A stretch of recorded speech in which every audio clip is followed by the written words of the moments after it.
সব দোষ এই তিনজনের। এদের কারণে নিউজিল্যান্ডের বিপক্ষে চতুর্থ ম্যাচে হারল ভারত। নিউজিল্যান্ডের বিপক্ষে শীর্ষের চতুর্থ টি-20তে 50 রানের বড় ব্যবধান হেরেছে ভারত।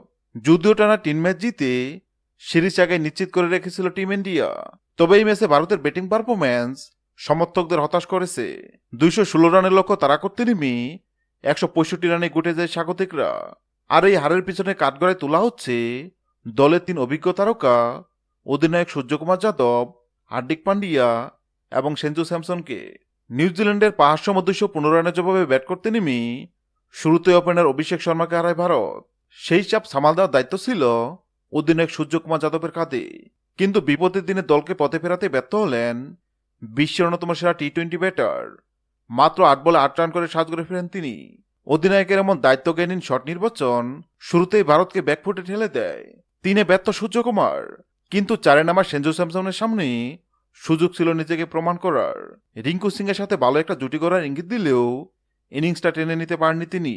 15 বলে 24 রান করে যখন থিত হচ্ছিলেন, ঠিক তখন উইকেট বিলিয়ে দিয়ে আসেন। তার বিদায় চাপ পড়ে মিডল অর্ডারে। সেই চাপ আরও গণভূত হয় যখন ক্রিজে আসেন অভিজ্ঞ হার্দিক পান্ডিয়া। ফিনিশার হিসেবে খ্যাত হার্দিক এই ম্যাচে ছিলেন ছায়া হয়ে। মাত্র 2 রান করতে খেলেন 5টি বল। তার এই দ্রুত অবস্থান ভারতের জয়ের আশা কার্যত শেষ হয়ে যায়। বড় ম্যাচে যেখানে অভিজ্ঞদের হাল ধরার কথা ছিল, সেখানে 3 জনের বাজি ব্যাটিং দলকে ধ্বংসস্তূপে পরিণত করে।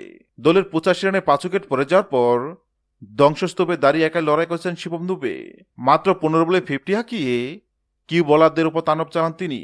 23 বলে 65 রানের ইনিংসটি জয়ের আশা জাগালেও অপর প্রান্ত থেকে সূর্যকুমার, হার্দিক পান্ডিয়াদের নিম্নতম সহযোগিতা পাননি তিনি। দুবে রান আউটের শিকার হলে 165 রানে থেমে যায় ভারতের ইনিংস। হ্যাঁ দর্শক, যদি ভিডিওটি ভালো লাগে লাইক দিবেন এবং সাবস্ক্রাইব আমাদের চ্যানেলের সঙ্গে থাকবেন।